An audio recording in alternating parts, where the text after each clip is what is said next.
हमारे प्यारे नबी अकरम सल्लल्लाहु अलैहि वसल्लम ने फरमाया, हज और उम्रा को पै दर पै एक के बाद एक अदा किया करो, क्योंकि ये गरीब और गुनाहों को ऐसे दूर करते हैं जैसे भट्टी लोहे, सोने और चांदी से मैल कुचैल को दूर करती है। उम्रा एक ऐसी इबादत है जो गुनाहों को मिटा देती है और सवाब में इजाफा करती है। हम लोगों ने एयरपोर्ट से ही एहराम पहन लिया था, क्योंकि उम्रा के लिए जाते समय मक्का का मिकात हवा में ही आ जाता है, जिसके कारण विमान में मिकात से पहले एहराम पहनना ज़रूरी होता है। होटल पहुंचने के बाद हम लोगों ने थोड़ा सा आराम किया, उसके बाद एहराम की हालत में ही हम लोग उम्रा के लिए निकल गए। अल्हम्दुलिल्लाह मस्जिद अल हरम से होकर हम लोग काबा की तरफ अब इंटर कर रहे हैं।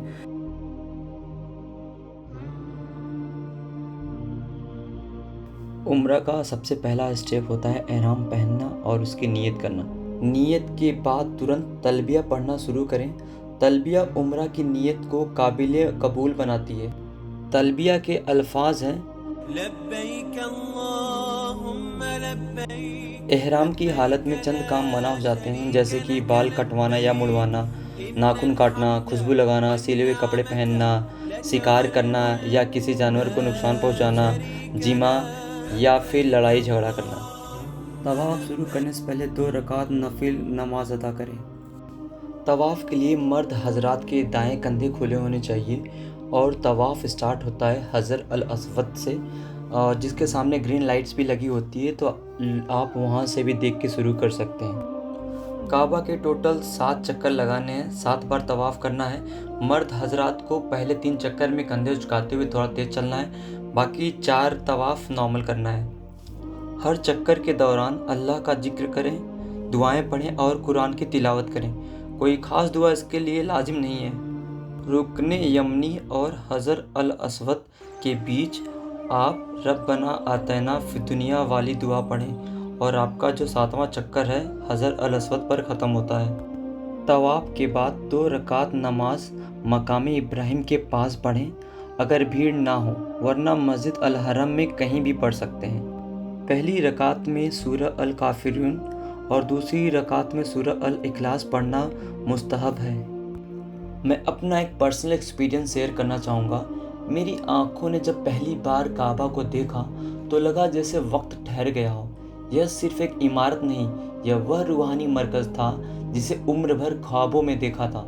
आंखों से आंसू बहते चले गए। यह हैरत और शुक्र का मेल था। आसपास देखा तो हर चेहरे पर वही जज्बात थे। कोई चुपचाप रो रहा था और कोई खामोशी से दुआ कर रहा था। उम्रा का 3rd स्टेप होता है सफ़ा मरवा के बीच सही। सही में 7 बार सफ़ा मरवा पहाड़ी के बीच तेज़ी से चलना और हल्के से दौड़ना शामिल है, जो हमें Hazrat Hajra peace be upon her की अपने नन्हे बेटे prophet Ismail peace be upon him के लिए पानी की तलाश में लगातार कोशिशों की याद दिलाता है। सही से हमें 3 बातों का अहमियत पता चलता है। पहला, अल्लाह पर भरोसा। यह हमें सिखाता है कि मुश्किल से मुश्किल हालात में भी अल्लाह पर पूरा भरोसा रखना चाहिए, जैसे कि हजरत हाजरा ने किया था। दूसरा है सब्र और लगन। तीसरा है अल्लाह का शुक्र अदा करना। यह अल्लाह की रहमत और नेमतों की याद दिलाता है, ख़ास तौर पर जमजम के कुएं की शक्ल में। सही की शुरुआत सफ़ा पहाड़ी से होती है। सफ़ा से मरवा की तरफ चला जाता है। रास्ते में एक हरा निशान लगा हुआ हिस्सा आता है, जहाँ से मर्द हजरात तेज़ी से चलते हैं, जिसे रमल कहते हैं, जबकि औरतें अपनी आम चाल से चलती हैं। मरवा तक पहुँचने पर एक चक्कर पूरा होता है।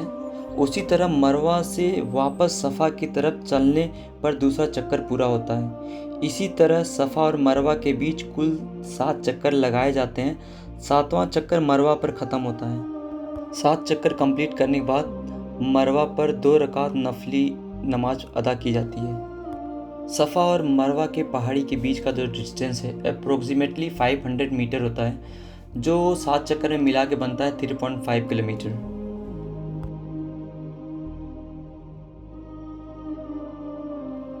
हलक और कसर यह उम्रा की आखिरी रुकून है, जिससे एहराम ख़त्म हो जाता है। मर्द हजरात के लिए सुन्नत है कि वो अपना सर पूरी तरह मुड़वा ले। اگر آپ سر مڑوانا چاہیں تو اپنے انگلی کے پور کے برابر بال کٹوا سکتے ہیں۔ خواتین اپنے بالوں کے گچھے میں سے صرف ایک انگلی کی پور کے برابر بال کاٹیں گی۔